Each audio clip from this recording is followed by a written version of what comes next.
नमस्कार, मी स्नेहा कोगदे फॅमिलीमध्ये तुम्हा सर्वांचं पुन्हा एकदा खूप सारं स्वागत करते। कसे आहात सगळे?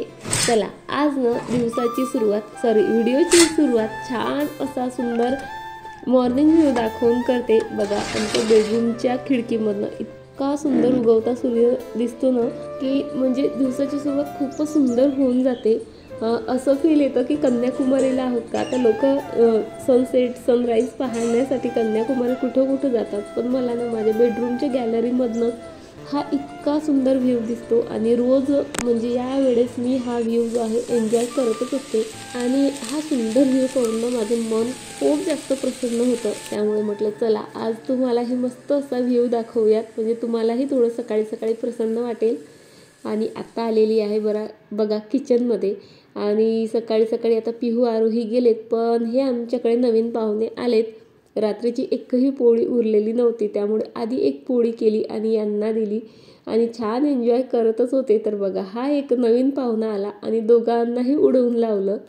जिथे ते चिमण्या जातील ना तिथे हा जात होता, म्हणजे जसं काही फक्त याचाच अधिकार आहे का असं गाजवत होता त्यांच्यावर। त्या दोघींनाही हकलून लावलं आणि स्वतः मस्त इथे जेवणाचा आनंद घेत आहे। आणि इथे मी आमच्या नाश्त्याची तयारी करत आहे। मस्त मोड आलेली मटकी जी आहे छान अशी थोडंसं मीठ टाकून मी इथे भाजून घेत आहे। थोडी भाजून घेतली ना चवीला आणखी छान लागते। तशी कच्ची खायला पाहिजे खरं तर, पण मी थोडी भाजून घेत असते। आणि आठवड्यातून कमीत कमी 3 किंवा 4 दिवस तरी असंच मोड आलेलं कडधान्याचा जो आहे आम्ही दोघंही नाश्ता करत असतो। चला आता बघा कडधान्य भाजत असतानाच आता तिसराही पाहुणा आलेला आहे आणि आता दिवसभर या पाहुण्यांची अशीच जी आहे रेलचेल माझ्या खिडकीमध्ये चालू असते आणि दिवसातून कमीत कमी 2-3 पोळ्या तरी मी त्यांना आता टाकत असते। मलाही त्यांची सवय झाली आहे आणि त्यांनाही माझी सवय झालेली आहे। आता खूप छान वाटतं। बरं चला आता ना म्हणजे 2-3 दिवसांपासून एक कमेंट येते आहे, ताई पूजा दाखव, तू पूजा कशी करते ते दाखव। पण माहिती आहे का, म्हणजे पूजा काय दाखवायची, अगदी 10 मिनिटाची जी आहे माझी पूजा असते, अगदी साधी सिंपल। आणि त्यातही मग कॅमेरा सेट करण्यासाठी अँगल बदलण्यासाठी 3-3 4-4दा उठावं लागतं आणि ते खरं सांगू का माझ्या मनाला काही पटत नाही। कारण पूजा कशासाठी करतो आपण, मनाच्या शांतीसाठी करतो, एकाग्र होण्यासाठी करतो आणि नेमकं तेव्हाच मग 3-3 4-4दा उठणं हे काही पटत नाही। सो त्यामुळे मी पूजा काही तशी जास्त म्हणजे दाखवत नसते। पण चला आता म्हणजे भरपूर कमेंट्स येत आहेत म्हटल्यावर आज दाखवते म्हटलं। पूजा करताना म्हणजे सर्वात महत्त्वाचं काम असतं पहिलं ते म्हणजे क्लिनिंग। पूर्ण मंदिराची बाहेरून आणि आतून दररोजच क्लिनिंग करत असते। आज व्हिडिओ बनवते आहे म्हणून करत आहे असं अजिबात नाही। दररोज मी एका कापडाने पूर्ण मंदिर बाहेरनं आतून व्यवस्थित पुसून घेते, झाडून घेते आणि फक्त जो हा कापड आहे हा दररोज चेंज करते आणि त्यानंतर लगेच जे आहे पूजा करायला लागते। आता बघा पूजा करताना सर्वात आधी म्हणजे प्रज्वलित करायचा असतो तो दिवा। दिवा हा आपल्या पूजेची साक्षी असतो असं म्हणतात। आधी दिवा लावावा, त्याची पूजा करावी आणि नंतर जी आहे संपूर्ण पूजा करावी असं असतं। सो ते मी तेवढं एक पाळते, आधी दिवा लावते आणि त्यानंतर जे आहे पूजा करते। हे आमचे शेगावचे संत शिरोमणी गजानन महाराज आहेत। यांना ना म्हणजे मी दररोज नाही आंघोळ घालत, आठवड्यातून 2दा घालते फक्त। कारण म्हणजे मला भीती वाटते ती मूर्ती फुटायची किंवा मग पाण्याचा त्याच्यावर काही परिणाम होईल आणि खराब होईल का।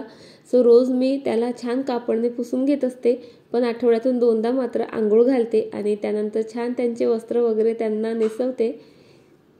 आणि माझ्याकडे ना म्हणजे फार अशा मूर्त्या देवांच्या नाही आहेत, सर्व मूर्त्या ज्या आहेत पितळेच्याच आहेत आणि छान थोड्याशा मोठ्या साईजच्या आहेत आणि फक्त गणपती बाप्पा, अन्नपूर्णा देवी, बालकृष्ण आणि महादेवाची पिंड, बस इतकेच जे आहेत देव माझ्याकडे आहेत। असे फार छोटे छोटे आणि भरपूर देव काही म्हणजे माझ्याकडे नाही आहेत। सो सर्व देवांना मी अशा प्रकारे छान आंघोळ घालते आणि वस्त्र नेसवते। देवांचे वस्त्र ही मी रोज चेंज करत नाही, आठवड्यातनं एकदा चेंज करते। कारण ना देवांचे वस्त्र ही नेहमी जर आपण वॉश केलेत ना ते लगेच खराब होतात, कारण त्यांच्या आत जे लावलेलं अस्तर असतं ना ते लगेच खराब होतं। सो त्यामुळे आठवड्यातनं एकदा मी फक्त ते जे वस्त्र आहेत ते वॉश करत असते। त्यानंतर देवाला आणि स्वतःला छान गोपीचंदन लावते, त्यानंतर हळदी कुंकू लावते। फक्त शंकरजी जे आहेत महादेवाच्या पिंडेला जे आहे कुंकू चालत नाही, सो त्यांना जे आहे मी भस्म वाहते, कारण महादेवांना भस्म फार आवडतं. त्यानंतर देवांना प्रसाद आणि पाणी वगैरे अर्पण करते. अगरबत्ती वगैरे लावली की लगेच जे आहे रांगोळी काढून घेते. रांगोळी माझी अगदी रोजची साधीशीच असते, फक्त स्वस्तिक किंवा एखाद फूल वगैरे जे आहे मी देवासमोर काढत असते. आणि त्यानंतर रांगोळीवरही हळदी कुंकू वाहते आणि त्यानंतर देवांसमोर हात जोडते आणि अशी साधीशीच पूजा जी मी केलेली आहे त्यांचा स्वीकार करा असं देवाकडे मागणं मागते. आणि जे आपण देवांच्या आंघोळीचं पाणी आहे ना, ते मी कधीच तुळसला वाहत नाही. सो ते जास्वंदाचं झाड आहे बाजूलाच, सदाफुलीचं झाड आहे, त्यांना वाहते. आणि माझ्या दररोजच्या पूजेसाठी जी फुलं लागतात ना, ती माझ्या गॅलरीमध्येच मला मिळतात. बघा आज काय सुंदर असं टपोरं जास्वंदाचं फूल उमललेलं आहे. सो आज हे फूल मी गणपती बाप्पांना वाहणार. आणि बघा सदाफुलीची जे फुलं आहेत ना, आता हिवाळ्यामुळे त्यांचा आकार किती छोटा झालेला आहे. वातावरणाचा बघा झाडांवर लगेच परिणाम दिसून येतो. सो हेच फुलं जे आहे मी रोज देवांना वाहत असते. जास्वंदाचं फूल कधी 2 येतात, कधी 1, तर कधी एकही मिळत नाही. पण सदाफुलीची मात्र 3-4 फुलं दररोजच फुललेली असतात आणि माझे पूजेपुरते तर मला दररोजच मिळतात. त्यानंतर मी गजानन महाराजांचा एखादा अध्याय वाचते, नाहीच वाचणं झालं ना एखादं पान तरी वाचते. आणि ही आहे बघा माझी तुळस. आणि ना म्हणजे आम्ही गावी गेलो होतो दिवाळीच्या सुट्ट्यांमध्ये, तर भरपूर जी आहे ना खराब झाली होती, तिचे भरपूर पानं गळाले होते. तिला ना 5-6 दिवस अजिबात पाणी मिळालं नाही. आरोहीच्या पप्पांनी गार्डनमधल्या सर्व प्लांट्सला पाणी दिलं, पण या बाल्कनीमध्ये जे काही प्लांट्स आहेत ना यांना पाणी द्यायचं ते विसरलेत. त्यामुळे तुळस फार खराब झाली होती. तर त्याची मी छान डीप कटिंग केली होती. काही माती वगैरे पण थोडीफार चेंज केली. आणि माहिती आहे का, जेव्हा केव्हा आपण कोणतंही प्लांट असू द्यात त्यांची अशी डीप कटिंग प्रूनिंग आणि असं काही केलं ना वेगळं, तर ते शॉकमध्ये जायची भीती असते. त्यामुळे ना 3-4 दिवस ते आपण सावलीतच ठेवायचे असतात. त्यामुळे या गॅलरीमध्ये भरपूर सावली ऊन येतं. त्यामुळे मग आत्तापर्यंत जी तुळस आहे ती गार्डनमध्ये होती आणि आज मी तिला पुन्हा तिच्या जागेवर हलवलेलं आहे, कारण ती शॉकमध्ये गेलेली नाही. आणि आता 3-4 दिवस उलटून गेलेत त्या गोष्टीला. आणि तुळसला बघा दररोज पाणी खरंच नका घालत जाऊ. आपण धार्मिकदृष्ट्या तुळशीची पूजा करतो ते एक ठीक आहे, पण दररोज कोणत्याच प्लांट्सला पाणी घालायचं नाही. जेव्हा त्या प्लांट्समधली माती सुकेल ना तेव्हाच पाणी घाला, नाहीतर मग आपलं प्लांट म्हणजे तुळस असू देत का इतर प्लांट असू देत ते जास्त पाणी होऊन जातं. त्यामुळे मी तर म्हणजे 1-2 दिवसातून तुळसला असं भरपूर पाणी देते की तिच्या खालपर्यंत पोहोचेल असं. आणि त्यानंतर 1-2 दिवस पुन्हा स्किप करते. त्यामुळे माझी तुळस खरंच खूप छान बहरते. पण आता या सुट्ट्यांमुळे जी आहे ही खराब झाली.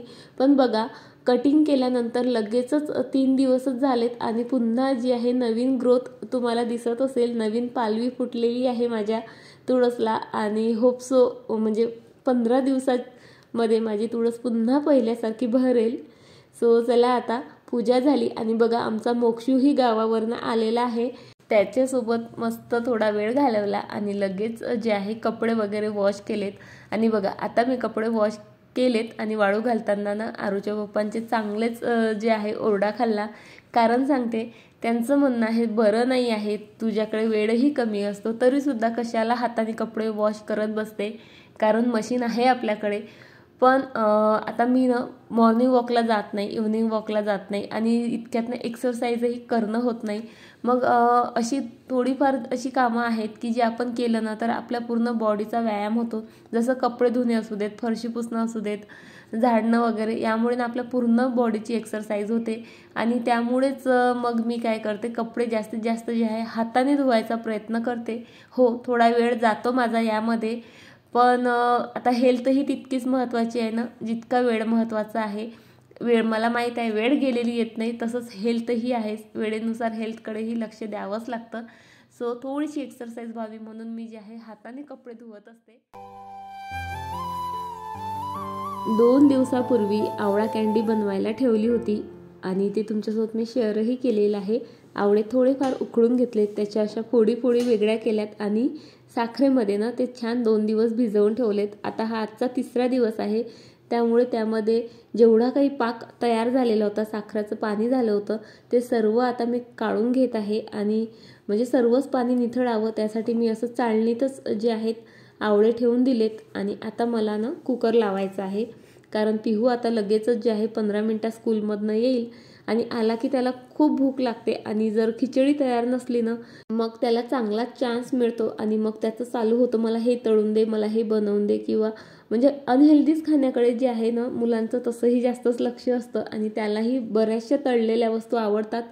सो ते टाळण्यासाठी मग तो यायच्या बरोबर 15 मिनिट आधी मी कुकर लावून देते. त्याला गरम गरम खिचडी आवडते. तो येईस्तोवर माझा कुकर छान म्हणजे खिचडीही तयार होते आणि छान ती थोडीफार थंडही होते, म्हणजे तो खाऊ शकेल अशी.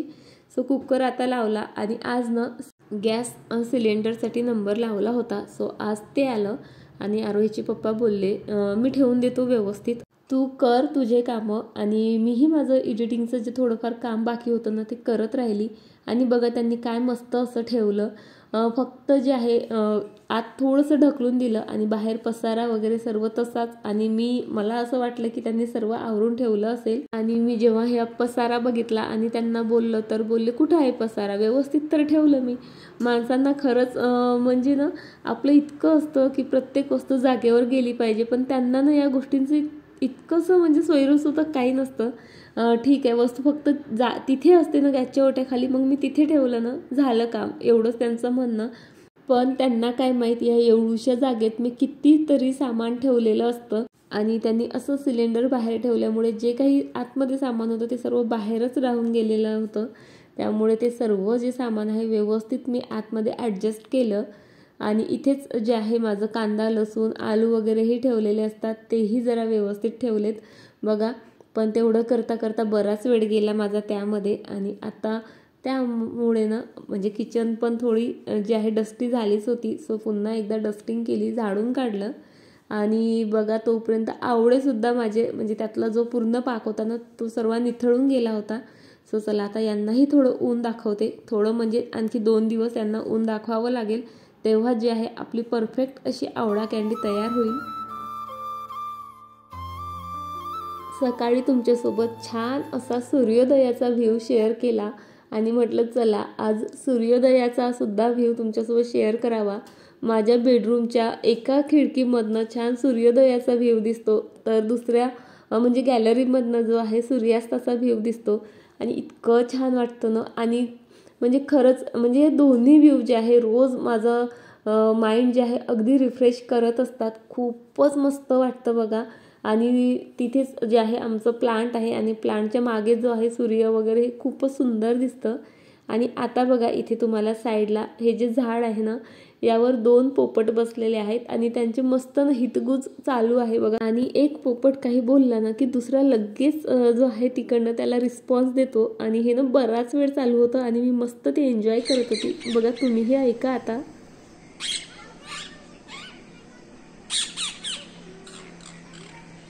आणि खरं सांगू का म्हणजे आता हे गव्हर्नमेंट क्वार्टर जरी असलं ना पण हे घर मला इतकं आवडतं की माझं स्वतःचं घर झाल्यावरही मला इतकं जे आहे म्हणजे इतके सुंदर सुंदर व्ह्यू वगैरे दिसतील का नाही माहीत नाही, पण इथनं खरं सांगते खूप सुंदर व्ह्यू दिसतात. समोर शेत आहे म्हणजे समोर हिरवळच हिरवळ आहे.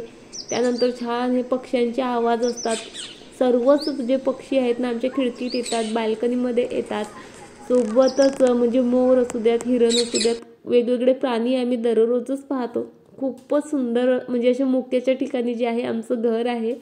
खूप वेळपर्यंत ना बॅल्कनीमध्ये बसून हा सर्व निसर्ग असं मन भरून डोळ्यात असं साठवून घेतला. आणि त्यानंतर बघा संध्याकाळ झाली आणि मोक्ष आला होता. त्यामुळे पिहू बोलला चल ना मम्मा थोडं बाहेर जाऊ. कारण अजूनही म्हणजे दिवाळी जरी संपली असली तरी पिहूचे फटाके आणखी बाकी आहेत. आणि त्याचं चालू होतं की चल माझ्यासोबत फटाके फोडू. सो मोक्षला सुद्धा आम्ही सोबत घेऊन आलोत. मोक्ष तसा ना माझ्याकडे जास्त येत नाही, पण त्याची मम्मी नसल्यामुळे छान माझ्या मिठीत येऊन बसला.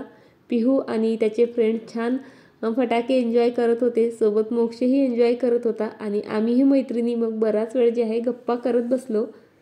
मी कधीतरीच जे आहे खाली अशी बसायला जाते माझ्याकडे मोकळा वेळ असला तर, नाहीतर मी आणि माझं घर एवढंच माझं जे आहे रुटीन असतं. सो चला आता आणखीन एक खूप महत्त्वाचं काम मला आज करायचं होतं. सकाळपासून चालू होतं, आत्ता करते नंतर करते, पण शेवटी आता मुहूर्त जो आहे त्याचा निघाला. बघा, फ्रीज आणलं ना, तर हा जो फ्रीजचा कार्डबोर्ड बॉक्स होता तो तसाच सज्जावर ठेवून होता आणि त्यामुळे इतका पसारा दिसत होता किचनमध्ये. किचन कमी आणि स्टोरेज रूमच जास्त दिसत होती. त्यामुळे ना असं म्हणजे कसं तरीच वाटत होतं किचनमध्ये आल्यावर, की किचन सर्व अंगावर येते की काय असं वाटत होतं. सो म्हटलं चला आज जे आहे या बॉक्सचं काहीतरी करूयात. आरोहीचे पप्पा तर म्हणजे बोलले की तसाच्या तसाच ठेवून दे, कारण ट्रान्सफर आमची होऊ शकते या एखाद वर्षामध्ये, तर आपल्याला तेव्हा कामी येईल. मी म्हटलं मी तुमच्या बॉक्सला काहीही करत नाही, व्यवस्थित जे आहे त्याला म्हणजे ब्रेक करते आणि फोल्ड करून ठेवते. पण त्यांचं चालू होतं नाही तू काहीतरी खराब करशील असं तसं वगैरे वगैरे. सो त्यांना सरळ इग्नोर केलं आणि बॉक्स खाली काढला. माझा तर प्रयत्न होता ते घरी नसतानाच हे सर्व करते, पण नेमके मी हे काम करायला घेतलं आणि ते घरी आले. मग काही पर्याय नव्हता, त्यांच्यासमोरच केलं सर्व काही आणि त्यांनाही जरा बरं वाटलं, कारण मी बॉक्सचं जराही नुकसान होऊ दिलं नाही. आधी तर सर्व निरीक्षण केलं की मला कुठनं फोल्ड करता येईल.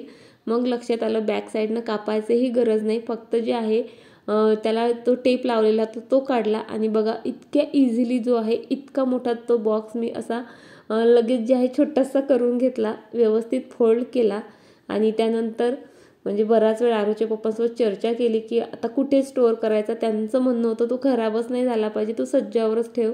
पण किचनच्या सज्जावर ते ठेवणं मला अजिबात मान्य नव्हतं, कारण त्यामुळे ना माझ्या किचनचा पूर्ण लुकच जो आहे चेंज झाला होता. त्यामुळे बराच वेळ चर्चा केली आणि मग ठरलं बाथरूमच्या वर आहे का स्टोरेज स्पेस. तिथे आमचं भरपूर सामान आहे, तर तिथलं काही सामान मी काढलं, काही वेस्ट होतं सो ते सरळ डस्टबिनमध्ये टाकलं आणि तिथे जे आहे यासाठी स्पेस केली. आणि फ्रीजसोबत जितकं काही थर्माकॉल्स आले होते, हा कार्डबोर्डचा बॉक्स असू देत किंवा त्या पट्ट्या असू द्यात, त्या सर्वच्या सर्व मी व्यवस्थित जे आहे वरच्या साईडला स्टोअर केल्यात. आता ट्रान्सफर झाली की मूवर्स आणि पॅकर्सवाले म्हणजे त्यांचं ते सामान घेऊन येतातच, पण तरी आपल्याकडे आपलं असलं ना तर जरा बरं पडतं.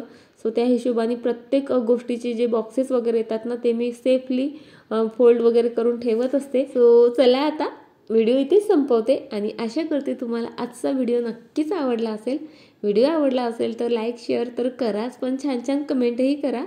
चला तर पुन्हा भेटते तुम्हाला अशाच एका छान व्हिडिओसोबत. तोपर्यंत स्वतःची काळजी घ्या. बाय, टाटा.